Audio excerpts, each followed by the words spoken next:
Hello, everyone. This is Hollywood Joe from Hollywood's World of Sports. And tonight I am here with a very special guest. He is in his 25th year of professional wrestling. He is the incomparable, the legendary, the one of a kind, Amazing Nate Mattson. How are you, Nate? Excellent, Joe. Thank you for that awesome introduction. So right out of the gate, I mean, you grew up being a big pro wrestling fan, and me and you talked about like a lot of the stuff we watched growing up. And right out of the gate, what made you want to be a pro wrestler, and who influenced you as a kid? Well, just my age group's growing up in the 80s, had the big boom of the 80s. So, of course, you had Hulk Hogan, but the one major guy that stood out was Macho Man. Yeah. Randy Savage was my guy.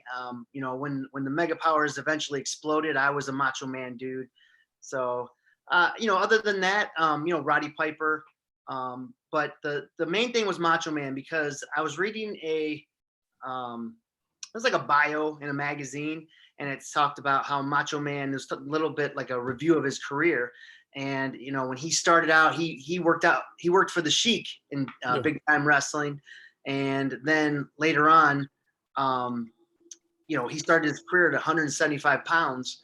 So it's like that's how much I was weighing in high school, which eventually led my decision to become a wrestler. But even as a fan, 10 years old, the Macho Man just stood out with just bright, colorful, his interviews. To me, Macho Man is what pro wrestling is. It's over the top, but he's also very athletic. Just that whole encompassing presentation, Macho Man was the guy for me. Awesome. So what age would you say you were when you kind of knew that's what you wanted to do? I always loved it. So it wasn't until probably like early high school when it was right on the time I discovered independent wrestling, because we had a great scene here. Yeah. And it was small, but for what it was, it really packed a punch. So, that really grabbed me and made me realize that, it was something I could possibly do. Yeah. But after I read that Macho Man started at 175 pounds, and then he grew to be, the Macho Man himself, the Macho King, everything. So it was just kind of like those things were falling into place. And then a certain sequence of events happened in high school that led me to, my training and to other things that I was, being made aware of. Yeah. So it's the reality started to, really take shape. I love the fact that it's kind of a parallel thing. It's like a lot of stuff I don't know about you. I'm kind of already getting to know right off the bat here. It's kind of funny because I did not discover independent pro wrestling in Michigan until high school as well. Yeah. As everybody knows, Noah Lott was my best friend in middle school and high school, and that's how I knew what it was finally, because he went down and trained at Severn's in Coldwater, and that was my introduction to independent wrestling in Michigan. So it's kind of crazy how a lot of people aren't introduced to it, like at least from our age group, weren't introduced to it until like high school. Right. So I just thought that was kind of cool. Now, where did you train at, and what were some of the most valuable lessons you learned early on? Well, my original training, it was Can-Am wrestling, and even before that. So when I was going to the independent shows, it's something that a lot of people might not know is, we had Al Snow before he got signed to WWE, along with Sexton Hardcastle, who would eventually become Edge, and D'Lo Brown and all those guys. And Johnny Swinger, like those guys were our indie guys, back then. They weren't signed then. And so that's who I would go and watch. And even Scott D'Amore wrestled, and he was in different various tag teams and factions. So I got to see all these guys before. And so once I started to kind of discover who they were, I had found this booklet. I don't know how I found it. It was called Inside Secrets on How to Enter the Exciting World of Pro Wrestling, and it was by Paul Bearer. Oh, wow. Yeah, it was written in the 80s, excuse me, by Percy Pringle III. Yep. And so he had released it in 95. And it was kind of odd because I came across it and I sent away for it right after I graduated high school because I was so intrigued by it all. I was like, there's got it, because there was one wrestler uh, that I was watching on the independents, and I won't name his name, but he wasn't very good. And when I watched him, I was like, okay, nothing against this guy, but if he can do it, so can I. Yeah. And so that kind of lit the fire under me as well to pursue it. And so I'd read the Paul Bearer book, and it gave a list of wrestling schools in the back. And so one of them, there wasn't many, because remember, this is mid 90s. Yeah. This is before the internet was really anything. There might have been some message boards, but there was no social media. There was nothing. So, you know, we all got everything out we knew by magazines or dirt sheets. Dirt sheets were big. So, you know, and I didn't really start getting those until later on. But so I sent away for Al Snow's, Al Snow had a wrestling school, and it was called Body Slammers. And it was listed in the back, and I had sent away for an application. And so I got the application, but right before I filled it out and invested it, because you had to move to Lima, Ohio for 3 months, and you'd train every day, and I was ready to do that. But then I was working at the local Kmart, and my manager would see me come in because I was working the night shift. I would come in and I would watch, you know, the Monday Night Wars on, because we had cable in the break room, and I would watch. And he'd be like, "Oh, why are you watching that crap? That's phony." And I'd say, "No, I want to be a wrestler." And he'd just laugh. He'd be like, "You're too small." And so I'd be like, "Okay, whatever." And so this went on for a couple of weeks. And my manager would come in every Monday, and he'd be like, "Oh, you're watching this again?" So I said, "Yeah, I'm going to be a wrestler." So eventually he kind of was like, he was working me, and he was faving me for one thing, because he goes, "Hey, you really want to be a wrestler? Come with me." So he takes me into his office. And as soon as I turned the corner right in front of his office, there's all these pictures of him with George the Animal Steel and other wrestlers that were local. And I said, I go, "What is this? You know, you're ribbing me here. You're telling me this is phony, and here." He's like, "Well, you know, I know all these guys because I used to be a promoter for fundraisers and things." So I'm like, "What?" So this just tells you a little bit about the secrecy of wrestling. Even kayfabe back then is, you know, they didn't just let anybody in, you know. So he knew a guy named Iron Mike Anthony that he had worked with, and he was a fixture on the independent scene in Michigan for years. And so he got me in touch with him. My manager got me in touch with Mike Anthony. And so Mike Anthony, I met him. I called him up and I said, "Hey, you know, how much is it to train?" And he's like, "I need $300 and I'll meet you at Burger King in East Point." And I said, "Okay." So, you know, I'm living at home. I'm still just out of high school. Yeah. And I don't have $300, you know, so I borrowed the money from my parents, and they write a check to this guy. So I come to the Burger King in East Point with a check, and first thing he looks at me and he goes, "If this check bounces, so will you." I was like, "Okay. Oh, it's good. It's good." You know, my dad he works. So anyway, that was my first introduction to a real wrestler at the time. And so we had a little conversation, and he told me, you know, there's no guarantees. And in my mind, I thought that $300 was going to go towards, you know, my tuition to the wrestling school. So what it really bought me was Irish Mickey Doyle's phone number. So that's the way the wrestling worked back then, is you had to know somebody, and even if you had to pay to know somebody, you know, so I paid $300 for Mickey Doyle's phone number, which is priceless because he's a dear friend of mine. But so Mickey invited me over to Can-Am in Windsor, because, you know, Mickey's for a Detroit guy. And so he goes, "You know, I train over in Windsor in Canada. So why don't you come over and bring some knee pads, and, you know, we'll see what you got." And he was super inviting, super welcoming. And so that was the first takeaway from the lessons that I learned was, you know, you have to be welcoming and inviting to the new guys, even if they don't pan out, even if they don't, you know, the fact that they're, you know, taking a shot at it, and they got the guts to try it, you know, it's like, let's give them a shot first before we, you know, start crushing their dreams. Yeah. Yeah. But that was a big takeaway for me. And then, Mickey's he's just a class act all the way. So then pretty soon I met Scott Demore. And then after that, it was the Canadian Destroyer, Doug Chevalier. And those are my three trainers. And Can-Am has produced tons of wrestlers that have gone Mhm. all over the world, Japan, Europe, Impact Wrestling, WWE. So, I mean, it's an honor to come from Can-Am. When did you kind of realize that you could be successful with wrestling on a local and regional level? Well, it's all about, creating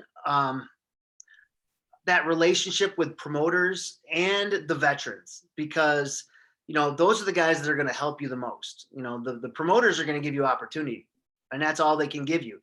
Yeah. You have to make the most of opportunity. If you don't, you either sink or swim, and there's plenty of more guys coming up behind you to step over you and take your spot and be successful. So and you just have to be professional, and you have to show them that you're improving each match, because there's a lot of guys that get to a certain plateau and then they don't know how to break through and get past that, and they stay mid card. But if you prove yourself time in and time out and show that you're improving each and every month, and then you take criticism and critiques well, you can honestly evaluate yourself and go, okay, that wasn't so good. What can I change here? And then if a veteran pulls you aside, or if the promoter pulls you aside, they're going to say, hey, I really like this, but you should have done this, or try this next time. And, why did you do that? And it's not anything that's malicious or mean. It's kind of like to get you thinking, like, how can we draw money? How can we make the most out of every situation? So what, like, early on, what was the first big match you had that really tested you as a pro wrestler? Well, I would say it's probably around 1999. There was a couple instances in that time frame up through like early 2000, 2001, where I was being tested, because I had already wrestled the local veterans, Canadian Destroyer, Hard Time Gene Austin, a Death Dealer Tommy Starr, the Outlaws. Like, those were the main guys that I wrestled a lot, along with some guys that had already done some stuff for WWF. Like Irish Bobby Clancy and Arrogant Otis Apollo. And then, of course, so I was getting a good education by working with veterans. And so Hard Time Gene Austin had started Southern Michigan Wrestling that turned into NWA Great Lakes, NWA Michigan, and because he joined the NWA. So now more eyeballs are on us. Yeah. And so he had brought in Tommy Rogers of the Fantastics. And, I was at the time only a couple years in, and I was out of my league, but because Tommy Rogers is such a fantastic worker, I came out of that match already a better performer. Just like the light bulb started to go off a little bit and really show what I was missing in terms of, showcasing my personality, working the crowd more, my just timing issues and when to be more explosive and changing gears and things like that. So, Tommy Rogers had a good conversation with him after the match and told him, asked him what I needed to work on. And, those veterans were very honest. And, you just got to take it as it is and then try to work on those things that they bring up. But Tommy Rogers of the Fantastics, who's since passed away, but I mean, he was a big test. He really showed me just a difference between just a worker and, a great worker. Because, Yeah. I still wouldn't say I'm in his league because he was that good. Wow. Yeah, that's awesome. Now do you have like it's not as easy, like it wasn't as easy back then to record matches like it is now. Do you have any of those matches that you ever go back and watch and be like, wow? Yeah, I mean, I do, but the only problem is they're on VHS. We So gotta get you a VHS to DVD converter. yeah, because I've gotten rid of all my old VHS players, and they're in a box somewhere. I know I do have some, and a lot of matches with Steve Nixon or even the Canadian Destroyer. Logan Kane, he was probably the next big test. I don't know if you're familiar with the name, but so in the late 90s, he was called the future Logan Kane, and he's really Al Snow's younger brother. Okay. And, trained by Al, and at the time was the NWA World Junior Heavyweight Champion. And so I had a series of matches with him, and we just had great chemistry. And, a lot of the things that, he taught me, really helped develop my style and shaped the way I worked, along with my trainers and mentors. But I mean, he really pushed me. He made me do things that, I would go on to push other guys, with certain aspects of things. So Logan Kane, was a big help in those days. But, it's like, you just kind of have to like go back and rewatch your stuff and see, oh, I don't like that. And I waited too long here. And, but definitely going back and watching that footage, it's paramount. Now, along the way, you have been a part of the Threat, the Michigan Invasion, and as well as some other tag teams. What have those factions and teams meant to you? Well, I mean, for any type of faction, you develop just more than a normal camaraderie with other workers. So you travel mostly with your faction. A lot of times, like say it was Truth Martini. I saw Truth Martini's first match. Oh, wow. It was on a Gene Austin show, and he wrestled his friend Cisco, who would go on to be Mark Joka. And so they were married to each other for a long time because they knew each other and they trained together. They wrestled on every show. And funny story, I was wrestling Logan Kane in one of the, more high profile matches on the card, and they were underneath, and they're doing, well, it was Truth was doing all these flips and dives and hurricane ranas and head scissors and, just cool moves, and my approach was more ground and pound, Bret Hart, wear my opponent down and, and then build. But these guys were fireworks right out of the gate. And so Truth Martini was always super exciting. So, we hit it off I met him at a Sweet Daddy Malcolm Monroe show, and we immediately hit it off. He's got the big Jesus on his chest and all that. So we started talking about God and stuff. So, we became fast friends. And, but fast forward, I mean, we've teamed and wrestled dozens and dozens of times, and mostly together. We've only faced each other a couple of times, which I think, it helped as a team just because we knew each other so well. We just gelled. We wrestled the Motor City Machine Guns. We wrestled Black and Brave, Seth Rollins and Merrick Brave, when he was, Seth was Tyler Black. And we wrestled when Ricky Shane Page and his partner, Vincent Nothing, he was Christian Faith. So like Faith and Nothing. We wrestled a lot of big tag teams in the independents at the time, but a lot of times we didn't have to talk. Like me and Truth knew each other so well that we could just kind of like feel it out there and look at each other, and the other would know what they were doing. So, and then you've got other guys that come in that have that same chemistry, like Briar Wellington, and like Jimmy Jacobs, Zach Gowen, Chris Sabin, all those guys that were Michigan guys that we traveled with, and it made that chemistry really stand out. And that's why we were so successful as different factions, because, we just fed off each other and we worked together so well. Now, do you prefer singles or tag?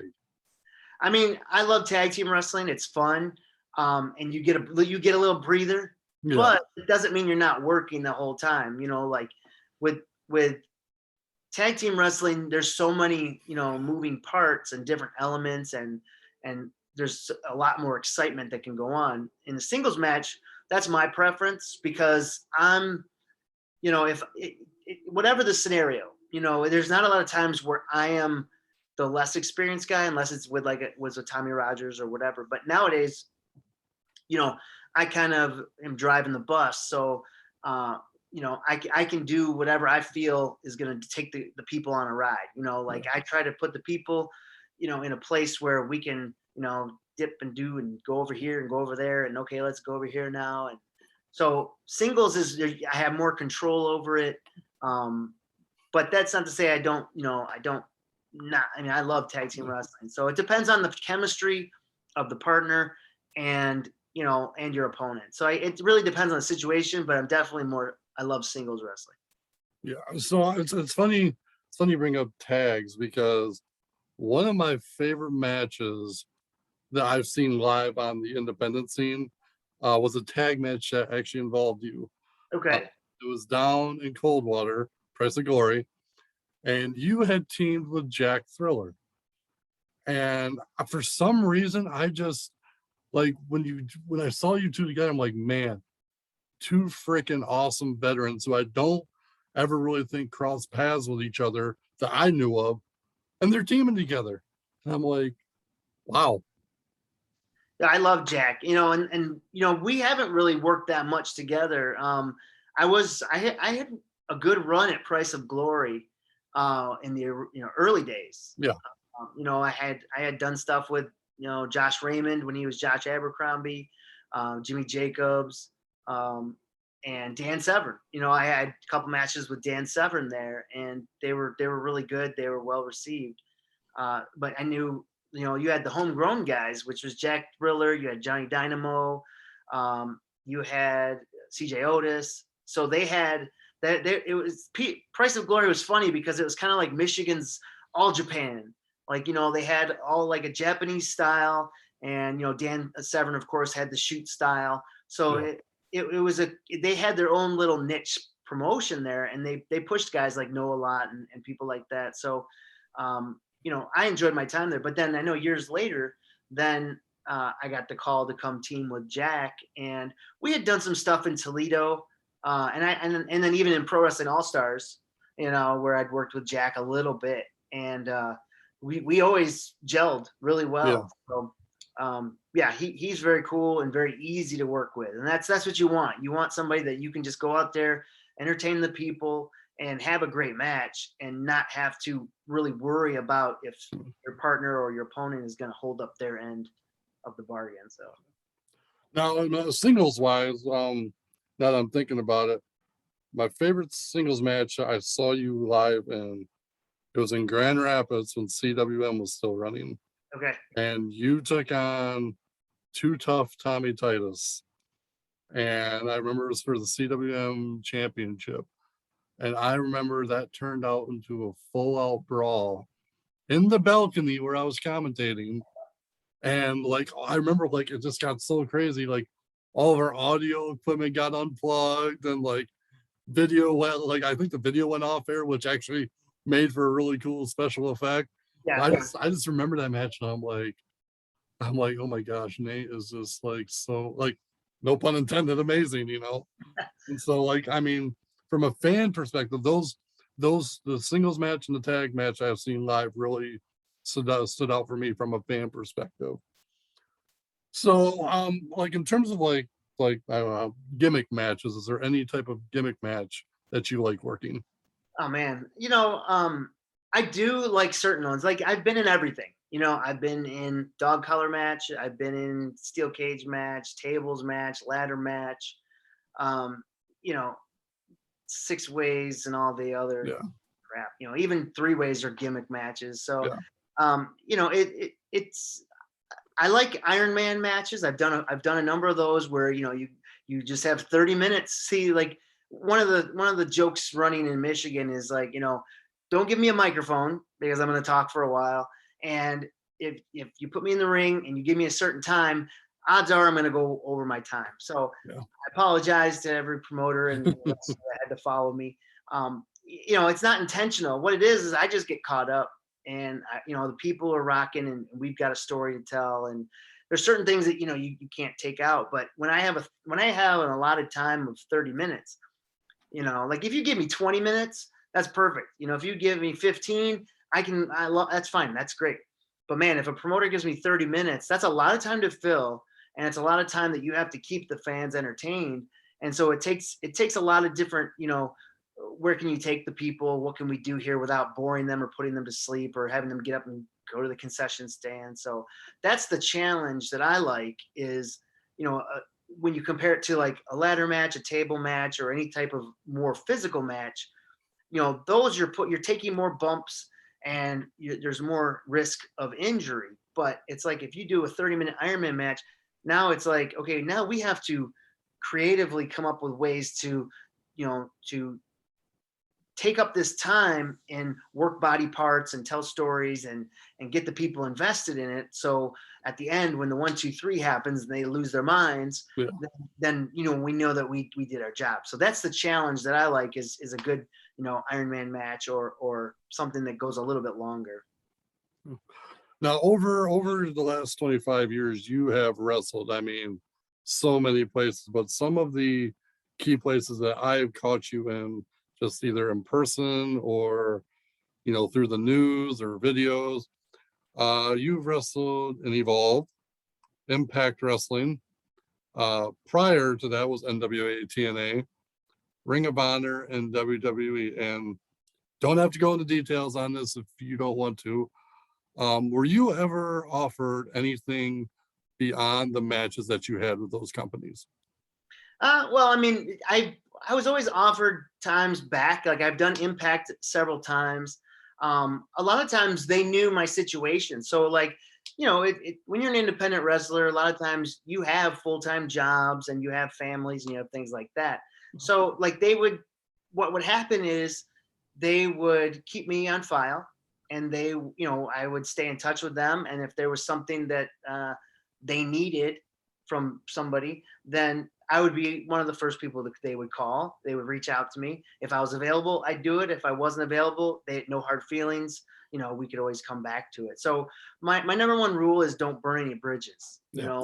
Like that's why I've been able to last all these years and still get work in good places because I was trained to be professional. I was trained by professionals, and the etiquette that I try to put out there is, I'm here to do what the company needs, and I'm here to do the best job that I can. So there were times where like not so much offered a contract, but times where I was offered a regular spot, and then certain situations would happen where it didn't work out. But I also say this: wrestling. Something that the old timers always taught me is wrestling's a temporary business. And what I mean by that is nothing lasts forever. So, even if you think about when we were kids in the 80s and you watched wrestling, I'd say Ricky Steamboat. Yeah. Okay. Ricky Steamboat was a territory guy. And then, he had his runs in the NWA. He went to the WWF for, what was that? 2 years in the 87 to some 88 for whatever it was. And then he went back to the WWF or WCW, and that was NWA WCW. Yep. And then, he came back to the WWF in 92 or whatever. And then he went back to WCW 94 through whatever time. And it's like, you don't stay in one place for a long time. Like, so it doesn't, like, no matter how much you want to go somewhere, like, like a lot of those guys, they had their own gyms. They, some of the guys did real estate, they would always have some outside way to make money. Lou Thez had a number of businesses, after when his career was winding down, of course, while he was wrestling, he wrestled almost every day of the year, but it's like so you're lucky to get an opportunity anywhere for any length of time. So it's like when WWE releases people and people get all up in arms, I want to tell people it's temporary. Like, just be grateful that you were there for that amount of time, because you can take what you learned there and apply it to your next territory or your next company. So, wrestlers always land on our feet. We're like cats, we wrestlers have 9 lives, like if you're good at what you do, you will end up somewhere good. So, I've always tried to keep my options open. I like the independent circuit. It's the schedule is, I can keep it flexible. So, and I have time for my personal life too. So Good. But other than that, I've always been treated well, and, we have good understanding. Okay. Now, I was doing my research on you. I want to make sure I got this right because I couldn't tell what the website was telling me. Now, you're a trainer at Can-Am now, correct? Well, technically, yes. Okay, So but you've been a trainer is what I'm saying. yeah, yeah, and you know, and I would make guest appearances there over the years, but it was official in 2018. Scott had brought me on board. Scott Demore, you know, he hired me to come in and train, and you know, along with Johnny Bravo, who's an excellent trainer. You know, right now neither of us can get across the border. You know, because of the restrictions Yeah. and everything, you know, it's not official. I don't know if he's gone to make those extra steps, but there's a lot of steps to get across right now. So, you know, I'm just help. Sometimes I help out at Skull and Bones, which Yeah. is CK3 school, along with Trey Miguel. Yep. So I'll pop in there every once in a while and help out. But yeah, I mean, I love training, and that's where I started Can-Am Wrestling in Windsor, Ontario. So being able to go over there every week was awesome before the pandemic. So now hopefully soon I can get back over there and pick up, you know, where I left off. So actually, I'm going to shift my next question on that then. Who are you excited about coming out of Can-Am and Skull and Bones? Oh, that's great. So, I mean, Can-Am, you know, because of the shutdown and everything, we had some really good students that were starting to come over from the States and some Canadian talent. And even we have a guy named Bhupinder who's from India. And he's done some stuff with Impact Wrestling. He's worked Rhino and a bunch of their other talent in Impact. So Bhupinder was doing great. And he actually would still train over there because he's living in Windsor. So, you know, he had access to the school, even if it was by himself, to get in there and roll around and work on some things with some locals over there. And, you know, he's really improved, you know, even during this, you know, shutdown. So even some guys came back, like El Reverso. I don't know if you're familiar with him, but I've heard of him. Canadian talent, and he took some time off, but then he decided to come back, and now he is in incredible shape. He's ripped, you know, shredded. His body's in great shape, and he's got a good gimmick. And just, you know, he was back from when Alex Shelley was training over there and things like, you know, early yeah, mid 2010, maybe before that even. So, you know, he's one of those guys that I think that is going to really impress people. And then Aiden Prince, who was actually one of the trainers, even though with not, you know, a whole lot of experience, you know, but before the pandemic, he was working with Pete Dunne and a lot of other great talent like that. So so Aiden Prince. But, you know, of course, we had Idris Abraham come out of the Can-Am school, who was just on AEW Dark.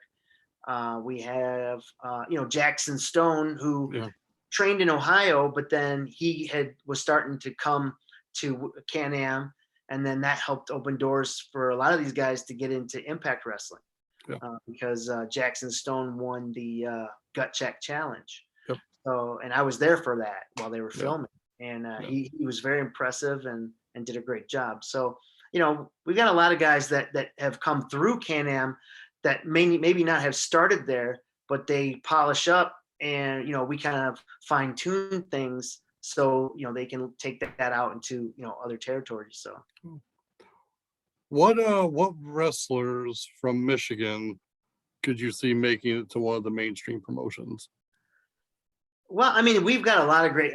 Here's the thing about Michigan is, like, it's almost like the forgotten territory. It's like the Twilight Zone. It's for whatever reason, you've got the East Coast that's always been big because originally they had all the magazine coverage. Yeah. But now with the internet, you know, they still have a strong foothold, you know, with a lot of the territories, you know, being based around Philadelphia, New York, and New Jersey, and all those, you know, Boston and all that. That there's a lot of great wrestling, you know, on the East Coast.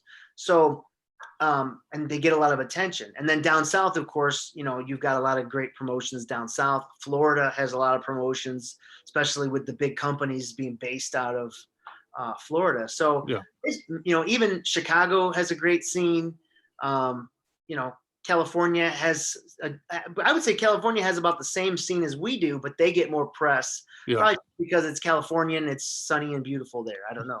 You know, Detroit has this stigma of being, you know, gritty, not pretty. You know, like it's gritty, it's grimy, like Horror Slam, which is a local Detroit promotion, has been partnering up with GCW to run joint shows in Detroit, and they're well received. And I think people are now seeing that there's more to Detroit, and that, you know, it's not just local indie wrestling. Like, we've got some guys that could be players, you know. And of course, off the top of my head, you know, you've got the Death Threat Army, various guys. Some have more experience than others, but they all work well as a team. And even as in a unit, they could go somewhere, or even individually. There's a couple guys that I think could really stand out. And, you know, not to, you know, say one's better than the other, but you know, that's the whole point of this, is, you know, representing that Detroit style and then presenting it to the world, saying, hey, this is what we do in Detroit. Kind of like what the Sheik used to do. Yeah. And it wasn't just, you know, stabbing a guy with a pencil and throwing fire. You know, it was like, you know, you had heels and baby faces, and you had ways to get the crowd emotionally invested. And I think Detroit has that. You know, Darren McCarty of the Red Wings is a huge wrestling supporter, and goes to all the local shows. And he wants wrestling in Detroit to be as big as every other territory. You know, and so he's using his name value to try to attract some attention to here. So I think, you know, it's good that Game Changers come in here to Michigan, and seeing the Tommy Vendettas and Aaron O'Ryans and Jason Hodge, who, you know, and guys like that are really stepping up. Because, you know, after you had the guys like Me and Truth and Jimmy Jacobs, Zach Gowen, Sabin and Shelley, you know, now it's time for a new group of guys to, you know, just blow up and burst out of the scene. And what it is, you know, and I can't neglect Karam, you know, and then of course you've got Hakeem Zayn, who's been killing it at Impact. Absolutely one of my favorites. It's funny you bring those two up. Well, obviously I'm wearing their shirt. That's the only Michigan shirt I could find for the night. But their work, and, you know, I sing both of their praises all the time. Like, I love those two guys to death. And it's really, the two of them together has me hooked on AAW in Chicago now. Like, and it's great because I'm discovering guys I've never heard of before. And it's just fun how, like, one or two guys can help you discover a whole new crop of people to watch that you never would have even thought about. Yeah. Well, and that's the thing is, you know, again, that goes back to, you know, promoters seeing something in wrestlers and pushing them and giving them opportunities. Because my old tag team partner is Danny Daniels, and he owns AAW. And so, you know, like Me and Truth were AAW tag team champions. And, you know, we got to wrestle a whole bunch of different guys like Silas Young and Ace Steel. Like I said, Seth Rollins when he was Tyler Black. And of course, you know, just a whole bunch of guys that were coming up. And then they went on to do great things. Yeah. So it's like you have Karam and you've got Hakeem Zayn, Rohit, you know. Yeah. They have great chemistry, and they really know how to get the crowd going. They know how to feed off of each other. And, you know, I've yet to wrestle Karam, which, you know, I hope to one day soon, just to test him out and see where he's at. But Hakeem, if that match ever happens, not to cut you off, that match ever happens, I don't care where it is, I will drive to it. All right, good. Because I'm, you know, I'll push for it. I'm going to see what I can do, you know, pull some strings. But, you know, Hakeem Zayn and we wrestled numerous times. We wrestled at my XICW Hall of Fame induction. He spoiled it. He was part of the House of Truth, and you know, he was the Midwest champion, and I was a former Midwest champion. And so we had a match later that night, and then the House of Truth got involved. And of course, you know, it didn't end well for me. But that was my first meeting. We met at IWR, Rhino's promotion. You know, we've wrestled a few times. So both of those guys are really impressive. They look like wrestlers, and to top it off, they have great attitudes. And that's if I could tell any young wrestler today, you know, model yourself after the guys that have, you know, not only the work ethic and the etiquette, but just attitudes. They have good attitudes, that they want to be team players, and you know, keep learning and grow and become better performers. So. Before I get into some fun questions, this question just came to my mind. I don't know why a light bulb went off. So it's kind of like a past and present question. So when you started and now, like who would you say in Michigan are like 5 influential people that like were there when you started, and 5 influential people now? Now, I'm not just saying your career, I'm just like saying Michigan in general. Okay. Well, I mean, when I started, the influential guys were the veterans. I mean, it was Gene Austin. Like, you know, first off is Mickey Doyle. You know, Yeah. I mean, he is like my wrestling father. Like he welcomed me with open arms. And when you're young, a lot of times guys will come into the wrestling business to the tryout with a friend, or maybe somebody will ride with them. I drove by myself to Windsor. I crossed the bridge, and I was scared out of my mind. And as soon as I saw him, he was like, "Hey, stretch out, and we'll get started in a minute." And he was there from the very beginning, and he instilled a lot of confidence in me over the time that I was training. So, and he even was able to do commentary on some of my first matches for Border City, and he would encourage me. So, Mickey Doyle, number one. Plus, he's been all around the world, and he's seen everything, and everybody knows Mickey Doyle, and that's how great he is.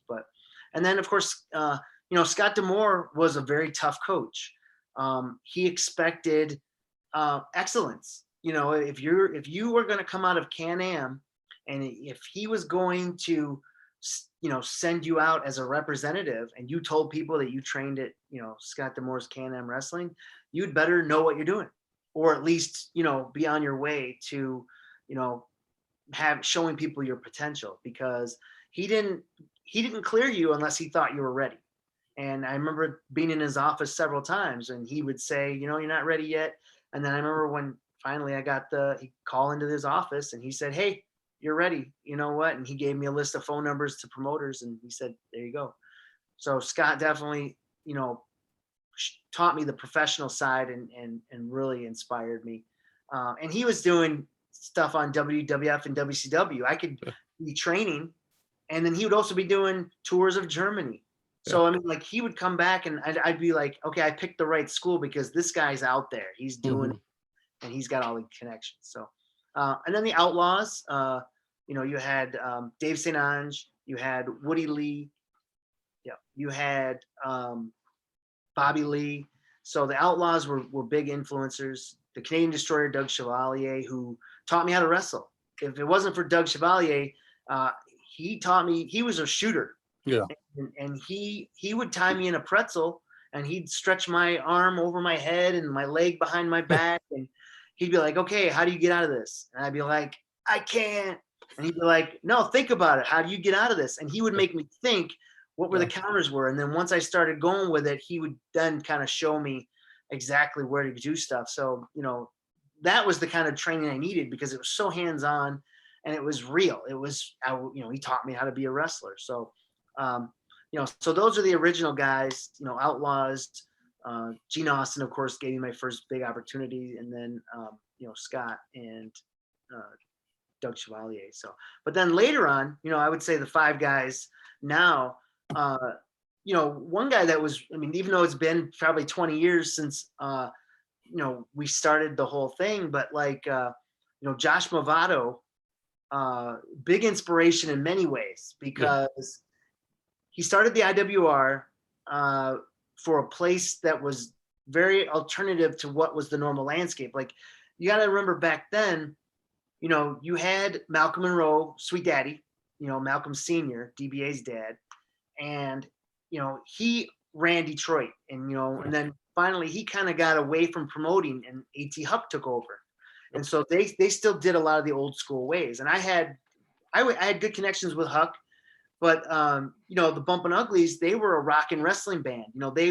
They were kind of trained by ICP, and so they kind of were like looked at as kind of like outlaws. Like they weren't in the infrastructure of the way that we were doing things in Detroit with like the Sweet Daddy crew or things like that.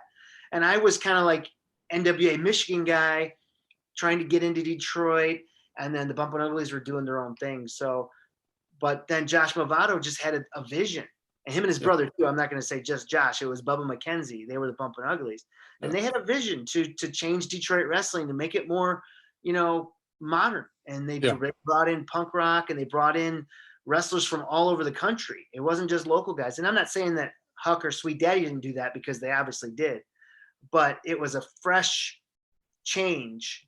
And because I wasn't really into the ICW yet, IWR started, and I came in on the ground level. And that's when we started doing, I started teaming with Jimmy Jacobs, and then we did the turn, and I joined the Thread. I was feuding with Chris Sabin.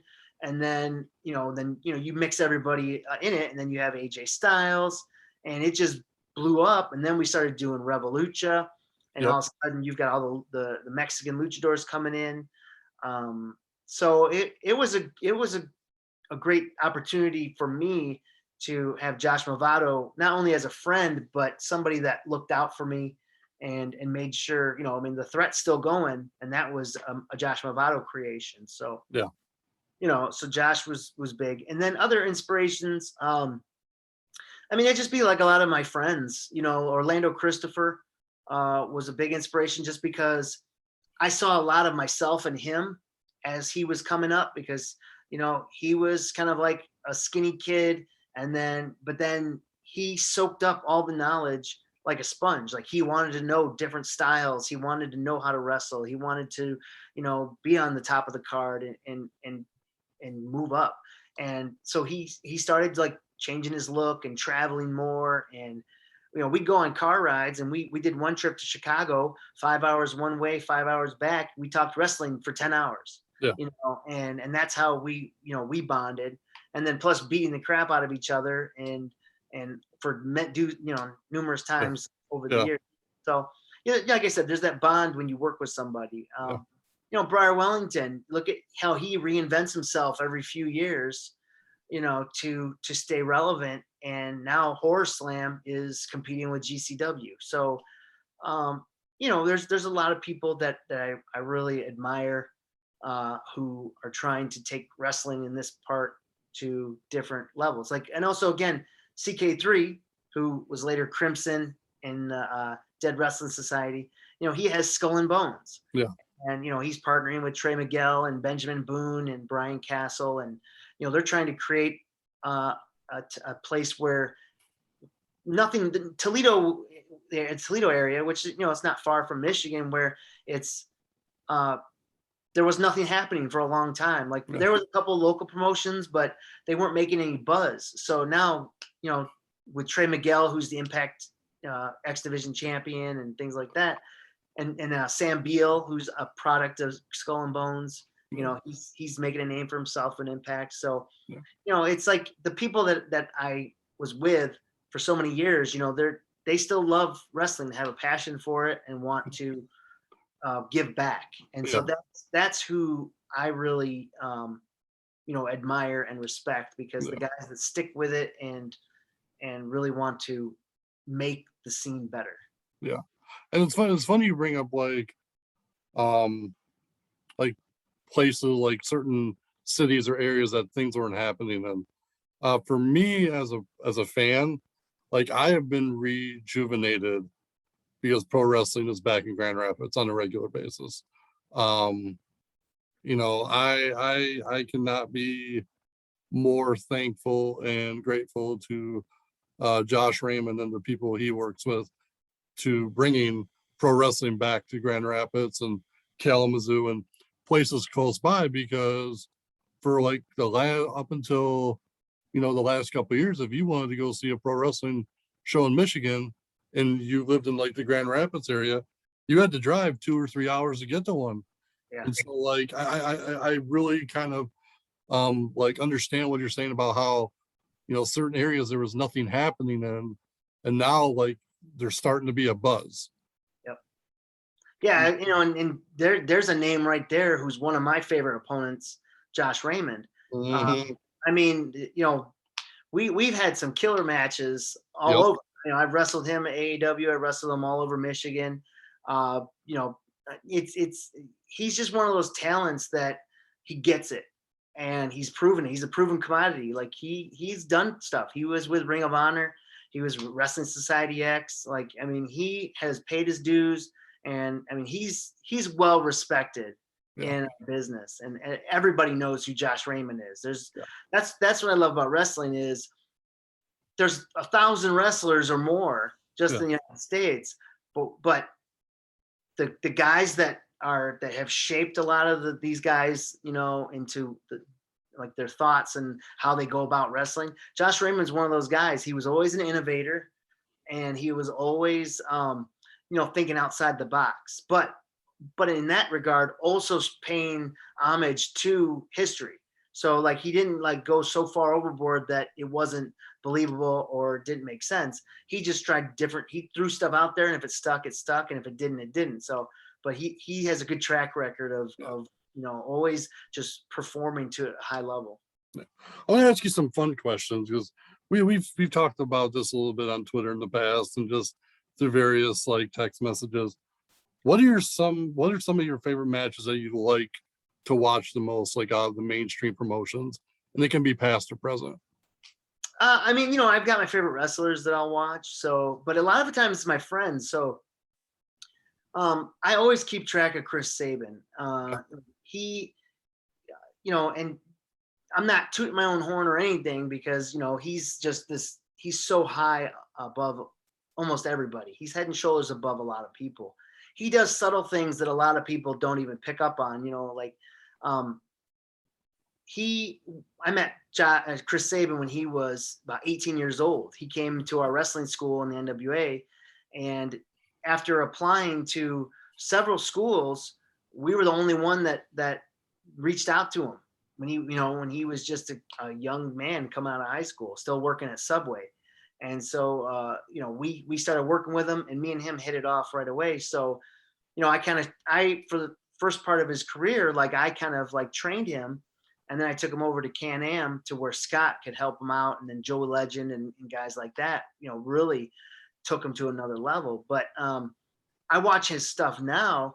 You know, he had a match with Moose recently and Josh Alexander. And like, you know, even, you know, he's been wrestling for 20 years.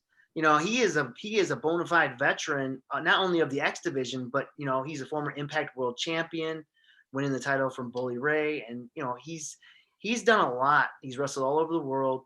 So, I mean, he is one of my favorite guys to watch. So, like, if it's Chris Sabin is on, you know, I put everything down and I watch Chris Sabin match, because there's stuff he does that I learned from, even though, you know, the dynamic is, you know, I was the teacher and he was the student. You know, he's so far advanced that, you know, just watching his stuff helps me, you know, be able to pick up stuff and learn to pass on to other people. So, and then of course, AJ Styles, who, you know, just so great at what he does. He's a natural. You know, he wasn't even like a big wrestling fan growing up. He was a casual wrestling fan growing up, but, you know, he had kind of fallen into wrestling, got, you know, him and his buddies dared him to become, or, you know, go to this tryout. Yeah. As soon as he went through the tryout, he kind of saw what it was and he fell in love with it. And he's a perfectionist. He's very competitive. Yeah. So, you know, he sunk his teeth into wrestling, and I mean, he has never looked back. He's so far above everybody else. It's ridiculous. Like, I mean, he could have a match with a broomstick, and they used to say that about Ric Flair and other guys, but AJ could literally have a match with a broomstick, and the broomstick would give him a huge backdrop, and he'd go flying, and you know, he'd sell it like crazy. But so anytime AJ's on, even in his tag team stuff with, you know, where he's at now, you know, he's working with RK Bro, and those matches are really fun, and he knows his role, but he could step right back into the main event singles picture at any time. Yeah. And he probably will. Yeah. You know, it's just a matter of time. But you know, and then of course Seth Rollins, another guy that I worked with a lot, you know, not a lot, I mean a few times, but I got to see him a lot, and I got to see him grow. And Johnny Gargano, he's another guy that I knew from Cleveland, from when he was just a kid coming to shows behind, you know, where his family had a restaurant. Yeah. And finally he became a wrestler, and I saw him become overnight sensation. He worked hard at it, but I mean, like, once he took off, he took off. So Yeah. Gargano's so Gargano, AJ, Rollins, and it's just a matter of like people that I know that I want to see succeed. Yeah. That's my favorite guys to watch. Well, Especially yeah. Well, what about like as a kid? Was there any matches that you go back now when you watched as a kid that you enjoy watching? Yeah. Man, as a kid, it's funny. I love Tito Santana. Yeah. And I can still go back now and watch Tito, and I Yeah. can take stuff from his matches and apply it to mine because the psychology is great. His selling is great. His fire is great. So I tell people, if you want to be a baby face, you watch Tito Santana. Like, I mean, from start to finish, his matches are exciting. Yeah. You go watch his stuff with Morocco. You watch his stuff with Randy Savage. You watch his stuff with Rick Martel. You watch Tito versus Mr. Perfect. That's And then, my guy. yeah, and but those matches were great. And then even at near the end of his run, Tito versus Shawn Michaels. Yeah. There's a lot of matches online, where Tito was still teaching Shawn certain things, as a singles wrestler, because Shawn was such a tag team wrestler for a long time. Yeah. Tito was a guy that would teach guys how to get to the next level. So Yeah. I think Tito was so underrated, but he's one of my favorites to go back and watch. But I mean, there is a lot of guys, especially that I study now that I didn't study then, because I was looking at it from those were fans' eyes. But now when I watch it as a wrestler, you pick up things of transitions and Yeah. their timing on things and how they get heat and things like that, or even their promos, what they say, how they say it, how they move, how they walk. So that's how a wrestler. And I tell people this all the time: when you're a wrestler, you don't watch wrestling like a fan anymore. You can get caught up in it still. You're going to get caught up in it because if the guys are doing their job, it's going to stir some emotion. But when you're watching it through a trained eye, now you're looking at it where, oh, that was cool, because you're seeing it from a whole performance standpoint. So. Yeah. Now, has there ever been like a match or two, like at a Michigan show? So I'm kind of curious. Has there ever been a match you just like watch from the curtain or sat out in the crowd and watched that you've really, really enjoyed? I'd have to think about it, but like Orlando Christopher was a guy that I always try to watch all his matches. Gavin Quinn, before he had to take some time off, he was a great wrestler. I mean, like I loved how he evolved from Clash Wrestling to XICW to other areas. He was starting to really get some steam. Juntai is another great wrestler that I like to watch. Like these are guys that I think, like Juntai, I think is one guy I forgot to mention, that if he had the opportunity, and I don't know if it's just motivation or what, I know he did some Evolve spots. He had some spots on Evolve, and him and GQ had Lotus, where it was a very popular tag team, in Michigan, and they were starting to get out places. So I mean, like, those are guys that I like to watch, that really entertain me and stuff like that. So Who on the Michigan scene would you like to face that you haven't yet? well, I mentioned Karam. Yep. So we're two different styles, which I think is kind of cool because it's not just two of the same guys just exchanging holds.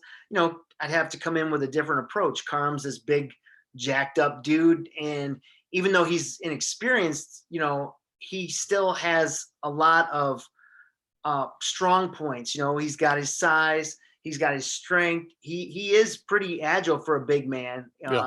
Even coming back from a knee injury, he's playing it safe right now. But he's definitely an athlete, and he's just going to get better and better as time goes on. So if I could be a part of that process, helping him get better and kind of like teaching him a couple little things, he'd definitely be on the top of my list. But I mean, Jason Hodge. Yeah.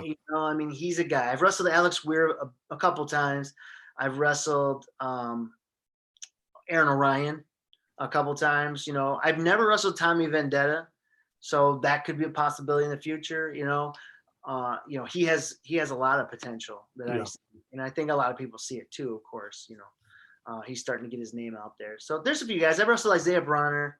Um, I love a good technical match, and I like to have, just a game of chess in there and kind of play Yeah. around and see, like not like a Daniel Bryan or sorry, Brian Danielson. But I mean, like, I like that style where, it's hard hitting, it's, mat based, but it's also a lot of intensity, a lot of emotion. Yeah. That's the style of wrestling I like. I'm not going out there doing stuff just to do it. I'm not going out there just to pop the crowd or get a reaction. I want, like I said earlier, I take a Bret Hart approach, or I always tried, where, let's build the story up and let's ground and pound and let's try to wear my opponent down and try to beat them. Because the name of the game is wrestling. You got to pin your shoulder or make them submit. So, I try to still always keep that mindset when I approach a match. Think shoot but work. So, Where do you see yourself in the next 5 years when it comes to pro wrestling? well, I mean, like my in-ring time, I could see myself going a good year, depending on, where we're at with the restrictions and everything. I don't need to travel. I've done all my traveling. I've been all over the United States, and Canada. So, I mean, like, and I've got good connections established, and, I've made a fairly decent name for myself on the independent circuit. So, what I like is just having some, working for some good promotions locally, and helping them give opportunities to the guys coming up. And then, of course, I could maybe, after about a year or two, step into a manager's role. I think it'd be kind of fun to, kind of do what Don Callis is doing, or, how Truth Martini was a manager for a long time, Yeah. or, like I could see myself, because then not only would I have the experience, I could really be an asset. Johnny Bravo, he's another manager that's, he was a great wrestler. A lot of people didn't see Johnny Bravo as a wrestler because he wasn't on television. But I tell you, I've wrestled Johnny Bravo numerous times, and he's a great wrestler. So that he brings that into his managerial work for helping his, clients, proteges, whatever. And he can help them when they're, working on stuff in their matches and trying to figure out where to put stuff. And, I think I could do that. And of course, I'm always going to be involved with wrestling in some fashion, whether it's training, Yep. or helping out in some regard backstage. So Awesome. We need to get you and Josh Raymond one more time. that'd be awesome. One more time. Bring it to West Michigan, baby. Who knows? We'll see. Before I wrap up, there's actually two things I wanted to share with you, and I wanted to wait until we were kind of talking face to face. Number one, I love the fact that you and I can have healthy debates and discussions on pro wrestling, because you are a pro wrestler. I am a fan / journalist, however you want to word it. And I feel like sometimes those two parties don't get along, and sometimes the wrestlers talk down to the fans and whatnot. But I love the fact, like, you and I can have healthy discussions and debates on it, and I can learn from you, because that's the thing, is I love learning about the business. And like, you talk about influential people, like for me, I would say the two influential people for me learning about the business in more recent years are you and Josh. Like you two, I probably pick your guys' brains more than anybody else. And so I love the fact that we can have that healthy dialogue. And I wish more people would learn from you on that. Like, if a fan has a question or a fan doesn't understand something, like, don't like talk down to them or demean them. Like, explain it without totally giving the secrets away, Yeah, well, that's the delicate act of it all. It's like when you're on the inside and you're just, that's all and there's certain things there's big picture stuff, and there's things that we think of long term, and then there's things that we think about personally, involving talent and why things are done a certain way. So a fan might not be privy to that information of, maybe so-and-so is this, or, I think a lot of speculation happens because fans, they read one thing and then they want to like just embrace it and they think that that's the full truth, when really it might not be that at all. Someone just fabricated something and it got out there as a rumor, and then but because it sounds believable, they might. And then of course wrestling itself is a work. So it's like who's working who, how much information is really out there. So it's like fans are the lifeblood of wrestling. If there's no fans, we don't make money. And we're fans ourselves, and we got to remember what it was like when we wanted to know more, and how to delicately kind of balance it out. So, we're not, calling somebody a mark for this, or, trying to insult the audience. You never want to insult the audience, because then they'll just tune out or go somewhere else. Or so, I mean, it's just a matter of being professional, but also protecting what your business is. You don't want to like blab too much about something that could hurt potential business, because if everyone knows it's a show, it's show business. But then there's certain things, like Vince McMahon and his booking committee or writers or whatever, he has certain reasons why he books things a certain way. We might look at it and go, well, that doesn't make sense. But that's because we're not privy to a lot of stuff that he might know. Like maybe somebody's contract is up and he can't push this guy, or maybe they have a health issue and he can't rely on them, or maybe they've got a bad attitude backstage, or maybe this or that. We don't know all that. So, and that's all it is like fans want to know, but I think fans get so eager at times that they don't know so much how to express themselves without it coming across sounding like a mark or whatever. So, and then our instinct is to protect the business. It's to protect our business and the entire business. So, that's ingrained. That was ingrained in me for a long time. It's like, don't talk to the fans, don't smarten them up, but now fans know everything to a point. They know that we're not killing each other. Some guys do. You can beat up your friends and, ask for forgiveness, but, some guys don't like each other for real. And that's like any job, like there's different friendships. There is a lot of politics. That's the truth. There is a lot of politics. That's been since the beginning of time. And that's just goes to relationships. You build relationships, and if like say somebody sells a lot of tickets and he is might not be the best performer or the best worker, but that promoter knows that without this guy selling tickets, he's not going to get that many people in the door without him. So we have to make his fans happy that bought a ticket to see him, even though they didn't buy it for his talent. They bought it because they just like him, or their friends or their family. So as long as there are matches on the card that give the fans what they want, fans like to play booker. They want, well, this guy should be champion, and why is this guy this? And it's like, there's reasons. It's that, it's just, there's reasons. So, I mean, like, we just have to learn that's what business is. That's how politics is. And, we just got to delicately balance it all out. On a personal note, before we wrap up, I just wanted to say that, like, from a character point, you've always been an amazing Nate Mattson, but as a human being, you are absolutely one of the most amazing people I've ever met and talked to. And one of the things I love about you and respect about you is that you are open about your faith.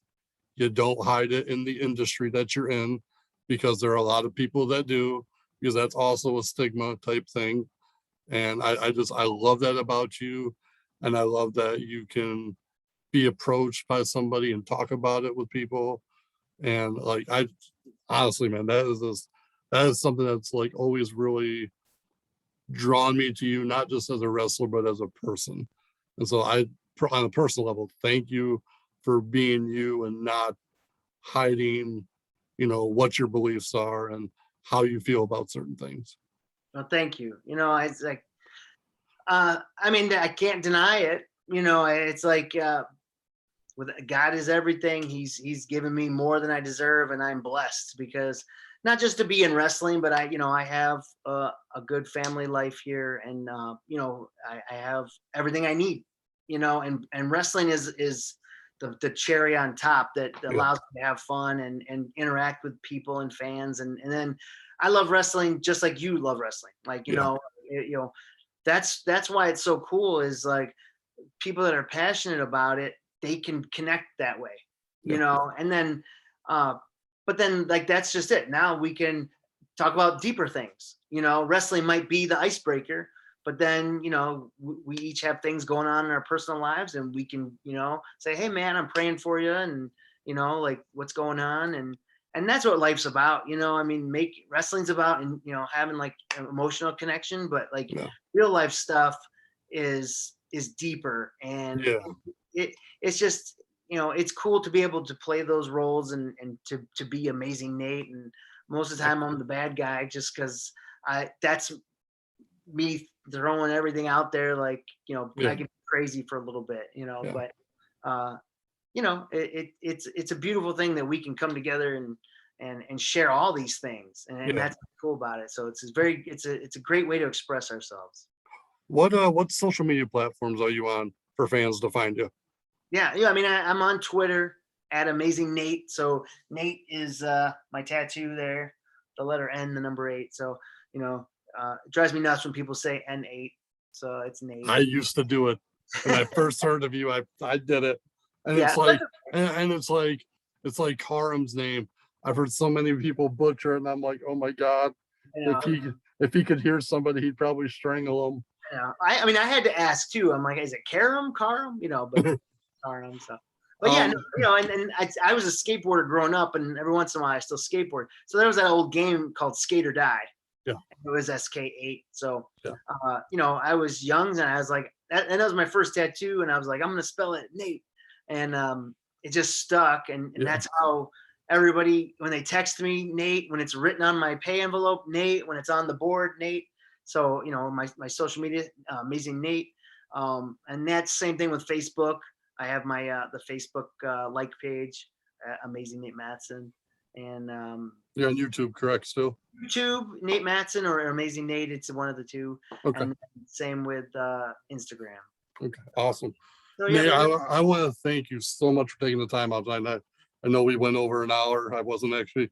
But man, 25 years is a lot to cover. It is. And I'm sure your wife's probably annoyed you've been on this long, but I appreciate you so much taking the time out and just kind of going through the last 25 years of, where you've been and where you're going. Absolutely. Thank you, Joe. It's been a pleasure. Always great talking to you, my man. So. Yep. And so this has been Nate Mattson. I'm Hollywood Joe from Hollywood's World of Sports. And remember, controversy doesn't come without criticism.